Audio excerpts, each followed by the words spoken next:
Hello दोस्तों, नई भर्तियों को लेकर के आपके काफ़ी सारे सवाल हैं, बट मैं क्लियर कर दूं कि अभी कोई भर्तियां नहीं आ रही है। थोड़ा सा जागरूक होइए भाई, लोग अलग अलग तरह से गुमराह कर रहे हैं अलग अलग अपडेट्स को दिखा करके। बट पहला आपका सवाल आना चाहिए डीपीसी को लेकर के। जो 18 मार्च को उसकी सुनवाई होनी थी वो भी नहीं हो पाई, फिर 19 मार्च की डेट मिली, 19 मार्च को भी सुनवाई नहीं हुई है, और अब उसकी नई डेट मिली है 13 मई। मई में सुनवाई होगी। अब मई के भी कोई चांस क्लियर नहीं है कि कंफर्म सुनवाई होकर के उसका फैसला होकर के वो डीपीसी प्रक्रिया शुरू कर देंगे। तो भाई अभी वो ही नहीं हो रही है डीपीसी। अगर मान लो मई में हो जाती है तो फिर मई के बाद में भी 1-2 महीने का टाइम लगेगा पिछले 5-6 साल के जो डीपीसी है इसको कंप्लीट करने में। भाई नई भर्तियां तो छोड़ो, ये लोगों का प्रमोशन तक नहीं कर रहे हैं भाई। जो टीचर्स इतने सालों से लगे हुए हैं उनका प्रमोशन तक इनसे नहीं हो पा रहा है। तो सिचुएशन काफी उलझी हुई है, इस बात को समझें। और अभी कल एक न्यूज थी कि 7,000 स्कूलों को मर्ज कर रहे हैं। तो अगर स्कूलें इस प्रकार से मर्ज करेंगे, नामांकन बढ़ाने की बजाय अगर ये स्कूलों को बंद करेंगे, तो फिर भर्तियां कहां से आने वाली है। स्टाफिंग पैटर्न को लेकर के एक और यहां पर थोड़ा उम्मीद लग रही थी, बट वो भी अभी अटका हुआ है। मार्च एंडिंग तक के लिए उसको कह रहे थे, बट अभी कोई ऐसे कंफर्म कोई अपडेट्स आ नहीं रही है। र्यूमर्स चल रहे हैं, कंफर्म कोई भी अपडेट नहीं है कि इस साल आपको कोई भर्ती देखने को मिले। तो अभी कोई प्रकार की किसी प्रकार की शिक्षक भर्तियां नहीं आ रही है L1 L2 की। विशेष तौर पर सरकारें जहां दावा कर रही है कि 2047 में विकसित भारत कर देंगे, तो 2047 तक लगता है कि बहुत ज्यादा क्रिटिकल सिचुएशन हो जाएंगी। अभी आप देख रहे हैं कि रुपये की प्राइस कैसे डाउन होती जा रही है। $1 का जैसे 70-75 रुपए हुआ करता था, तो अब वो 94 तक पहुंच जा रहा है दोस्तों। अभी इन 2-3 दिन में ही काफी ज्यादा डाउन आ गया है। अब मेरे जैसे क्रिएटर्स का तो फायदा ही है कि जहां $1 का कन्वर्ट होकर के 70-75 रुपए मिलता था, तो अब वो 93-94 रुपए मिलेगा, तो हमारा तो फायदा ही है। बट पूरा अपना इकोसिस्टम सारा इससे दोस्तों इफेक्ट होने वाला है। सारी चीजें महंगी होने वाली है। आप इन दिनों देख भी रहे हैं कि एलपीजी गैस को महंगी कर दिया है, पेट्रोल वगैरह के भी दाम 1-2 रुपए, तो धीरे धीरे ये बढ़ते बढ़ते महंगाई बहुत ज्यादा बढ़ जाने वाली है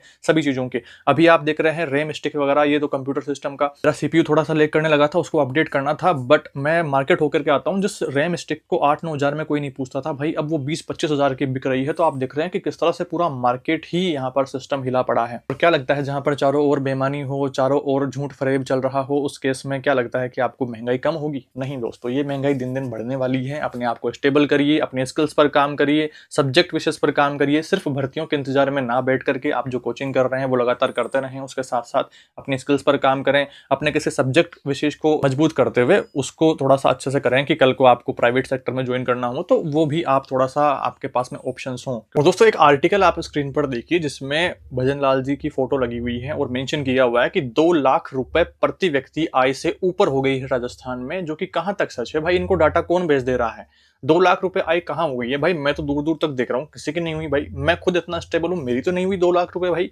प्रति व्यक्ति आय किसकी हो जा रही है 2 लाख रुपए से ऊपर? इतना विकसित कहां से हो गया भाई राजस्थान अपना? और एक आर्टिकल आप और देखिए जो मैंने आपको टेलीग्राम चैनल पर भी शेयर किया था, जिसमें मेंशन है कि 4 लाख लोगों को सरकारी नौकरियां मिल चुकी है और 6 लाख लोगों को प्राइवेट सेक्टर में सेटल कर दिया गया है। अगर 10 लाख लोगों को एक साथ जॉब मिल चुकी होती तो राजस्थान में इतनी बेरोजगारी फिर भी कैसे बच रही है भाई?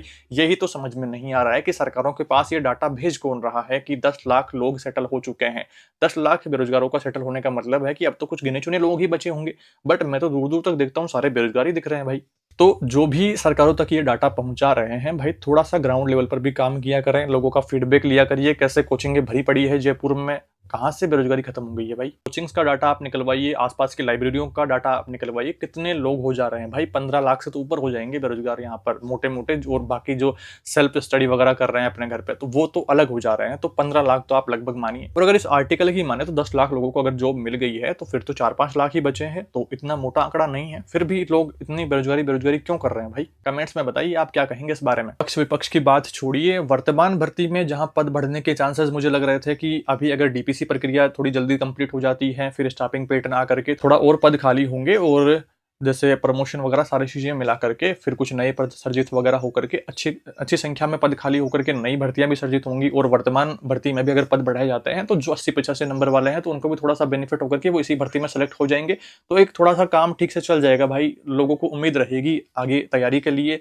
और जो इतनी मेहनत स्टूडेंट्स ने करी है तो उसका फायदा उनको मिल जाए और वो सेलेक्ट हो जाए, तो ये भी अच्छी बात रहेगी। बट अभी कुछ भी क्लियर नहीं हो पा रहा है, सारी चीजें अटकी हुई हैं। उधर अभी ये जो वर्तमान वैकेंसी है इसमें ही जब 40+ सवालों पर ऑब्जेक्शन लग लग चुका है। तो ऐसे में ये भर्ती को देखते हैं कि इसका फाइनल रिजल्ट कब तक आता है और क्या सारी चीज़ें रहती है, कितने सारे प्रश्नों में चेंजेस आते हैं। ज़्यादा प्रश्नों में चेंजेस आएंगे तो फिर भर्ती अटकेगी, कोर्ट में जाएगी, तो काफ़ी सारी माथाफोड़ियाँ यहाँ पर दोस्तों उलझती हुई नजर आ रही है। और लोग इसके बारे में बात नहीं कर रहे हैं, उनको अपने कोर्सेज बेचने हैं या झूठी झूठी बातें इधर उधर से घुमा देनी है जो कि कोई फायदे की लग नहीं रही है। भाई कोई सच सच तो किसी को बोल रही नहीं है भाई, घुमा फिरा करके वो अपने फायदे की बात करते हैं। फिलहाल 3-4 दिन से मौसम काफी ज्यादा खराब है, ऐसे में खेतों में फसलें अटकी पड़ी है तो भाई उनको समेटने में लगा हुआ हूँ। मैं भी घर वालों की मदद कर रहा हूँ। सरसों की कटाई हो चुकी है, सरसों हमने निकलवा करके रख दी है। गेहूं बचे हैं तो वो परसों बारिश में थोड़ा भीग गए थे, अभी उनको सूखने के लिए डाल रखे हैं, तो फिर उनको इकट्ठा करके उनको निकलवाएंगे। तो 3-4 दिन का टाइम और लगने वाला है। अपने काफी सारे वीडियोस इसी वजह से पोस्टपोन करने पड़े कि अभी वो खेतों वाला काम करना जरूरी है। तो वो आप लोग किसान लोग समझ पा रहे होंगे, सिटी वालों को तो उतना नॉलेज है नहीं खेती बाड़ी की, बट आप जो गाँव से अपने वीडियो देख रहे हैं तो उनको काफी चीजें समझ में आ रही होगी कि किस तरह से किसान के लिए एक फसल जो 5-6 महीने में वो तैयार करता है और अगर बारिश से मौसम खराब होने से वो खराब होती है तो कितना ज्यादा नुकसान हो जाता है। तो आप भी अपने घर वालों की मदद करें और जल्दी से जल्दी फसलों को निकलवा करके घर पे रखें। भाई ये मौसम क्या ही कहेगा भाई, किस किस को दोष दें, सरकारों को दोष दें, मौसम को दोष दें, भगवान को दोष दें, क्या ही करें, कुछ किस्मत को दोष दे रहे हैं। तो भाई पॉजिटिव रहिए, उतार चढ़ाव सबकी जिंदगी में चलते रहते हैं। अपनी स्किल्स पर काम करते हुए आप आगे बढ़ें, आगामी अपनी भर्तियों की तैयारी आप करते रहें। जैसे ही भर्तियों को लेकर के कुछ कंफर्म अपडेट्स आएंगी तो हम जरूर डिस्कस करेंगे। बाकी जो ये छोटी छोटी अपडेट्स हैं डीपीसी वाली प्रक्रिया, तो इनको अटका दे रहे हैं भाई, ये चाहते ही नहीं है कि इसको फाइनल कंक्लूजन निकले। नई भर्ती तो छोड़ो भाई, ये प्रमोशन तक नहीं कर रहे हैं। जो कर्मचारी पहले से लगे हुए, जो टीचर्स लगे हुए हैं, 5-5, 6-6 साल से उनका प्रमोशन पेंडिंग है।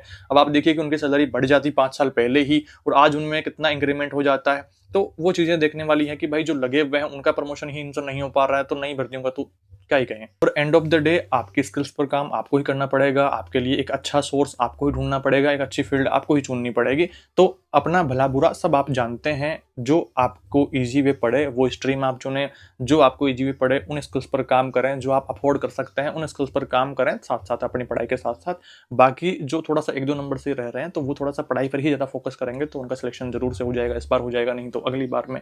तो वो चीज़ें भी हैं कि नेगेटिव बातें सोचने की बजाय हमें एक पॉजिटिविटी बना करके फिर आगे की तैयारी को लेकर के उसके लिए काम करना है। बाकी आपके कोई भी डाउट हो, कोई भी सवाल हो, इस वीडियो के कमेंट सेक्शन में बताएंगे तो मैं अगले वीडियो में डिस्कस करूंगा उन सारी बातों को लेकर के। और कोशिश यही रहेगी कि आपके पास में सटीक जानकारी पहुंचे और एक ठीक करियर गाइडेंस को लेकर के हम बात कर सकें। बाकी तो आपको पता है कि मार्केट पूरा भटकाव से भरा पड़ा है भाई, हर कोई अपने अकॉर्डिंग सारे खबरों को घुमा दे रहा है। डीपीसी प्रोसेस जहां भाई महीने लगने वाले हैं, मई में जब अगर इसका कंक्लूजन निकल जाएगा, जो कि चांसेस नहीं है कि निकलेगा, बट 1% हम मान लेते हैं कि मान लो मई में निकल जाएगा, फिर भी 2-3 महीने लग जाएंगे सारी प्रोसेस को कंप्लीट करने में। फिर जुलाई अगस्त का समय बच गया, तो ये साल तो कोई भर्तियां नजर नहीं आ रही है।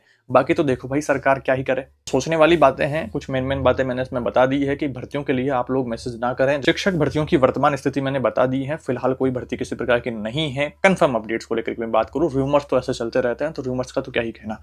कंफर्म अपडेट कोई भी नहीं है, बट आप जो कोचिंग ज्वाइन कर रखे हैं, कोर्स लेकर के तैयारी कर रहे हैं या बुक से सेल्फ स्टडी कर रहे हैं, तो वो आप कंटिन्यू रखें, उसके साथ साथ में अपने स्किल्स पर भी काम करें। इस वीडियो में इतना ही दोस्तों, वीडियो को लाइक करें, कमेंट सेक्शन को आप स्वाइप करेंगे तो हाइप ऑप्शन दिखेगा, तो हाइप भी जरूर करा करें वीडियो, ताकि अपने लोगों तक वीडियो अपना रिकमेंड हो सके। जल्दी मिलेंगे एक नई वीडियो में कुछ नई जानकारियों के साथ। कोई भी आपका सवाल हो, कोई भी सुझाव हो तो कमेंट सेक्शन में जरूर आप कमेंट करके बताएं। कमेंट रिप्लाई देकर के आपके डाउट्स को दूर करने की कोशिश रहेगी। इस वीडियो में इतना ही दोस्तों, thank you for watching this video.